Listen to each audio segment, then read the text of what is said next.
going on, everyone? So John Wall's time with the Los Angeles Clippers has not been great, right? I mean, for the most part, he's been, average, I guess. He's played 34 games for them, which is solid. He started three, plays around 22 minutes a game during that stretch, and he's given them about 11 and a half points per game, which is okay, right? Assist-wise, he's having a decent assist time, right? He's kind of hot and cold. Like some games, he's like almost no playmaking, and then other games he's like, oh, like let me go get you 8 assists, and he just looks like okay, like there's that point guard.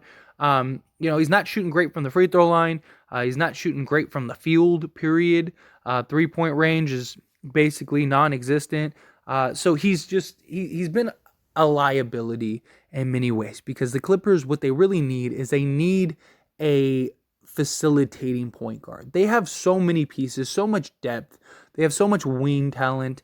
You got Paul George, Kawhi Leonard, and when Paul George is basically your point guard, that's usually not a good form of success, right? And John Wall isn't really necessarily the problem, right? If they had a more pass first point guard, like they really could use like a Rajon Rondo, a guy that could just be like a nice, smooth pass first guy that could really help out, right?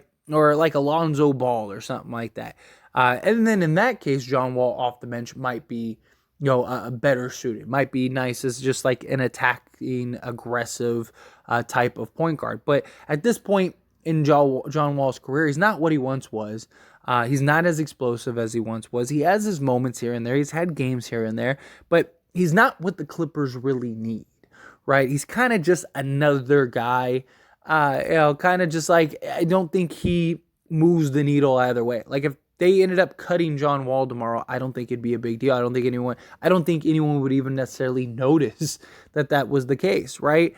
And it makes sense that now we're hearing reports that the Clippers may be looking to move him in potential deals. So we got a report that the Los Angeles Clippers have discussed John Wall in potential deals as they look for front court depth, right? So they're looking for, they need several things, right? They, one, really could use front court depth, and so they really need a center, right? They outside of Zoo, they don't really have anything. We've heard links to Miles Turner. We've heard links to Jakob Poeltl. It's various big men. And so that would be really nice. But the other thing is, too, that they really need is they need a point guard. Like, they really do. They need a point guard. Where Reggie Jackson, he's more of like a scoring guard, combo guard, than he is, again, a traditional point guard. And you have basically your 2 point guards that aren't really point guards. Like even John Wall, like prime John Wall he was great and he played the point guard position, but he was more of like, again, like the Derrick Rose-esque, just hyper athletic, hyper fast, gets to the hoop, couldn't really shoot, but was just, he was like a Russell Westbrook. Like, let me just get to the hoop. I'm going to go get you 25 a game, just playing around the rim and just using my athleticism, right? He wasn't like this huge, like, oh, I'm just going to go get you 10 assists tonight on a night in, night out basis, right? That just wasn't what he was. He had years. He had some solid years where he would give you a consistent amount of assists. I mean, he had 10 assist seasons, but he was more about his scoring, right? He was more aggressive, more physical, getting to the hoop, especially in those early years with the Washington Wizards. This was just what John Wall was. And he's kind of that, just a worse version, right? Like he can get you an assist here and there. He can make here and there. But for the most part, he's best looking to go get his bucket. And they already have that with Reggie Jackson. Reggie Jackson is that guy. Let me just go down and just go get a bucket, right? And Reggie Jackson's been great for him, especially last season. Reggie Jackson was fantastic, right? I mean, he was closing games out for him. He was playing like he was Paul George and Kawhi Leonard. Absolutely incredible. But again, they're a team filled with like a bunch of really good people. Like you look at the Clippers on paper and you're like, man, that might be the best team in the league. Like front to back, depth wise, everything. Like they have a ton. And I really do think the Clippers could make some serious moves, right? Because they have what a lot of teams really want, which and really could actually need, which is just wing depth, right? And they have, like Covington, right? And then you got, Marcus Morris. And that's not even counting, Paul George, Kawhi Leonard. But you got, guys like Nicholas Batum. You got Amir Coffey, right? He's a small forward. Brandon Boston is a young small forward that teams might be interested in. You got a team that's just full of like small forward, and Norman Powell's another. Sorry, just another one that popped in my head. Norman Powell and Terrence Mann, right? Like they got basically nothing but small forwards.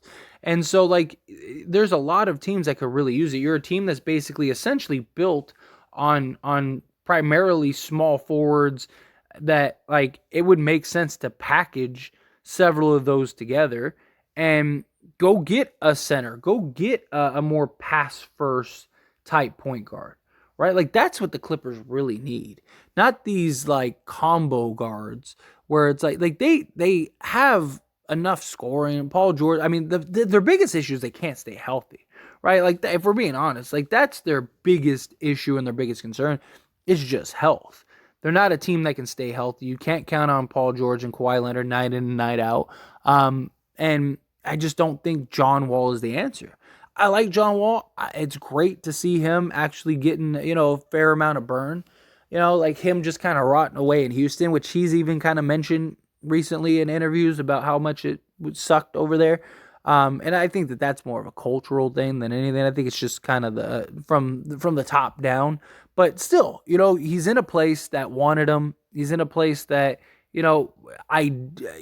theoretically speaking, I guess at this point, the Clippers are a team that you think are contenders, and you think are a team that can make some noise and win a championship, but they just can't stay healthy. Me personally, when it comes to Clippers, until you prove it to me, I just can't believe in you. I just can't. Like every year for the last like 15 years, it's been, oh, the Clippers, this is the Clippers year, this is the Clippers year, this is the Clippers year. They got Lob City, and they just every year just lay a dud. They can't get out of the first or second round. They've been to one conference finals since Paul George and Kawhi Leonard's been there. That's an absolute just disaster. You go get John Wall thinking like, okay, like, he's a guy that can come in and be that starting point guard or be our sixth man or provide like a scoring punch and it hasn't really worked. It hasn't really been that good for John Wall or the Clippers. And so it makes sense that they would be, potentially looking to move him. I don't think they're just going to like get rid of him just to get rid of him. I do think he has some value for them. But if they could find, like if they need a match salary or something and you got to include John Wall, then yeah, I think that they would trade John Wall in a heartbeat. I really do. I think it's going to come down to the trade, to the deal. Like what is there? Like, oh, if we have to include John Wall for this to work, then yeah, I think that they do that. That would be my best guess. But again, I mean, I don't blame the Clippers for trying the John Wall experiment.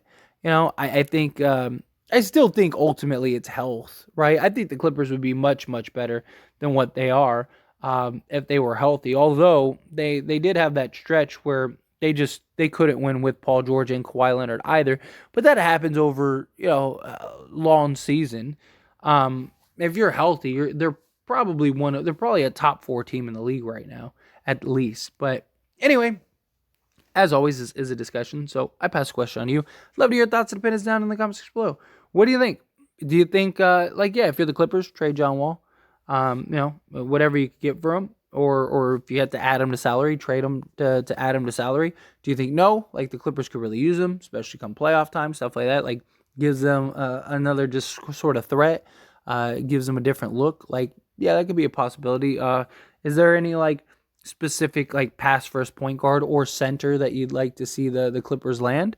It's going to be really interesting to kind of see where do the Clippers go? Like, do they make any moves at the trade deadline? If so, what are those moves? Not just beyond those moves, but like, what do they do in this offseason? Like, if they have another bad playoffs, right? Like, let's say they get eliminated in the first round or the second round, or like they just don't make the playoffs at all, which is still a real possibility. I mean, it's not like they're so far ahead of everybody. I mean, right now they're the 7th seed, so they'd be in the play-in, and they're only what 2 games out of being in, or a game out of being in the 11th. So they're like being out of the play-in entirely. So it's not like they're so far ahead that it's like, oh yeah, they're a lock to make the playoffs. Like if they don't make the playoffs this year, or they lose in the first round of the playoffs, like to Denver or something, like like what do you do? What do you do if you're the Clippers? I don't know. They're in a very interesting spot. But again, love to hear thoughts and opinions, however you feel. Let me know down in the comment section below.